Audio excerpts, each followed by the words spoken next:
మరొక వింతను చూపిస్తాను రండి.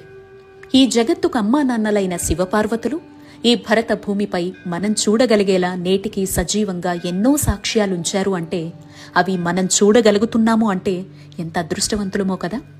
మీరు చూస్తున్నది పంచభూతాత్మక లింగాల్లో పృథ్వీలింగంగా ఉన్న ఏకాంబరేశ్వరుడి దేవాలయం. ఇక్కడ స్వామివారి రూపం పార్థివలింగ రూపం. ఏకాంబరేశ్వర ఆలయంలో నేటికి సజీవ ఆధ్యాత్మిక సాక్ష్యం మీరు చూస్తున్న ఈ మామిడి చెట్టే. ఈ వృక్షం పురాణ కాలం నాటిది. 3500 సంవత్సరాల చరిత్ర కలది. ఈ మామిడి చెట్టుకు 4 ప్రధాన కొమ్మలుండి విస్తరించబడి ఉంటుంది. ఈ 4 కొమ్మల నుంచి విచిత్రంగా ఏడాదంతా 4 రకాల రుచులు గల మామిడి పళ్ళు కాస్తాయి. అది కూడా ప్రతిరోజు. ఈ 4 కొమ్మలు 4 వేదాలకు సాక్షీభూతంగా ఉన్నాయి. ఒకరోజు సరదాగా స్వామివారి కళ్ళు మూస్తుందిట అమ్మ.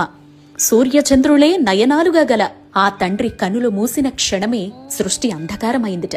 రెప్పపాటులో జరిగిన ఈ వింతను చూసిన అమ్మ ఆశ్చర్యానికి లోనై దోషాన్ని మూటగట్టుకున్నాను అని గ్రహించిందిట. ఆ దోష నివృత్తి కోసం భూమిపైకొచ్చిందిట. కొన్ని వందల ఏళ్లు స్వామివారి కోసం తపస్సునాచరించింది. అమ్మ తపస్సు భువిపై వివిధ ప్రాంతాల్లో సాగింది. అందులో ఒకటి ఇప్పుడు మనం చూస్తున్న కాంచీపురంలో ఉన్న ఈ మామిడి చెట్టు కింద. ఇక్కడ నదీ ప్రవాహం ఉండేదిట. ఆ ఒడ్డున ఈ వృక్షం కింద అక్కడి మట్టితో చేసిన పార్థివ లింగమే మనం ఇప్పుడు ఆరాధన చేసుకుంటూ